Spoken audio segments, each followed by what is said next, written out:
and welcome back to another edition of History in Your Own Backyard.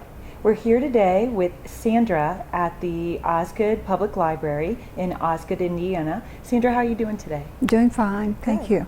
Well, tell me a little bit about the history of the library. The library really started with a group of women in 1909 who got together and called themselves Entre Nous, which means between ourselves.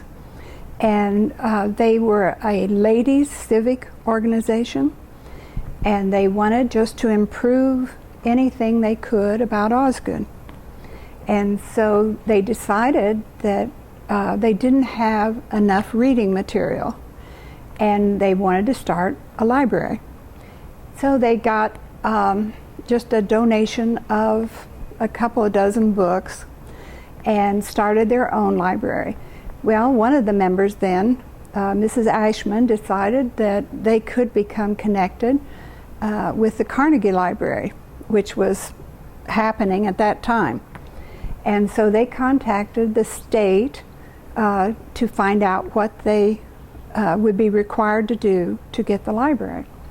And so they had someone come and talk to them, tell them how to organize and how to get the library started. And so that was in 1910, and they had their library and they worked on getting the new one. So the requirements were that they could raise enough money to buy their property and have money to operate the library for 1 year. And then I think Carnegie offered 10 times what they could raise on their own. Wow. I think that was I'm not positive about that, but he was a very generous man when it came to his libraries. So they did that. They bought this property. So how long did it take them to raise that money? Well, they started in 1910, and the project was completed in 1914. Okay. So through the 4 years, they worked on it. They bought the property right here and had their building built and opened in, I think it was May of 1914. Last year, of course, we celebrated the 100-year birthday. Wow, that's huge. Of the library. That's great. And we had a program each month of last year. We had different speakers come in, just a variety of different programs to celebrate. Nice. Had a tree planted out in front, which was what the Entre Nous did. They like to plant trees to make things more beautiful around.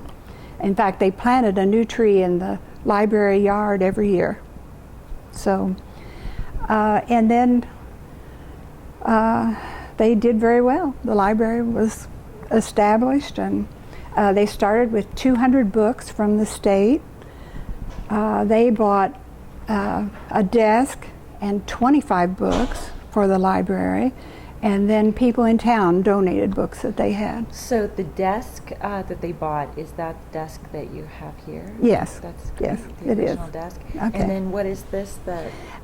This came a little bit later, and it was sitting in the middle. We're in the old section of the library, the Carnegie part, and it faced the front door. So when you came in the front door, you faced the librarian right here.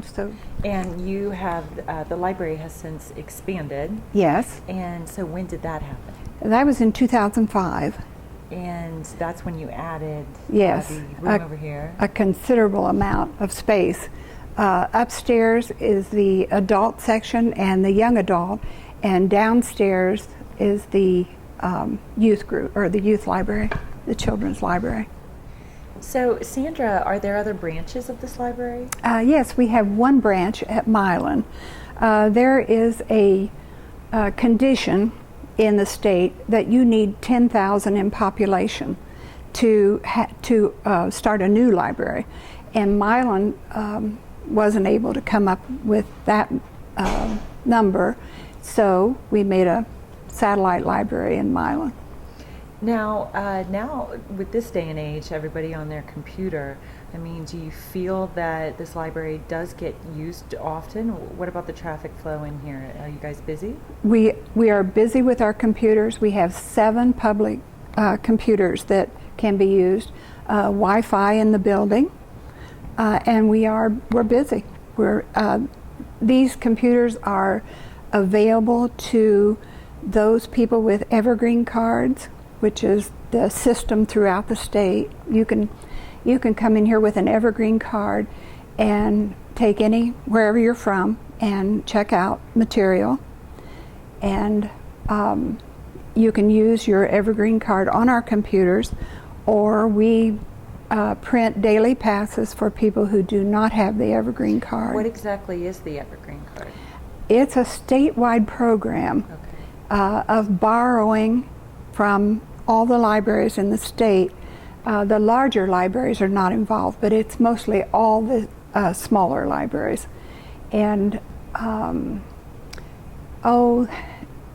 you can come in here, take out a book, and if you live in LaPorte, and then you go home to LaPorte, and you can take that book back to the LaPorte library, and through our transportation system, that will get back to this library. It is. It's really it's wonderful because so many people all over the state have access to so many different books.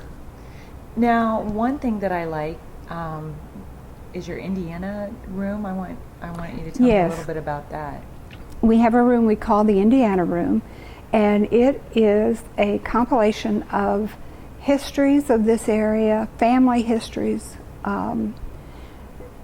People come in to do research on their families. We had just had a man in here Monday, and he knew a little bit about his family from this area, but he wanted to find out more about it. He hadn't lived here as long as they had, and so he was in here quite a while reading. Sandra, thank you for coming out and meeting with me and telling me all about your library here. And thank you for joining us for another edition of History in Your Own Backyard. Remember, travel slowly and stop often. Goodbye. Goodbye.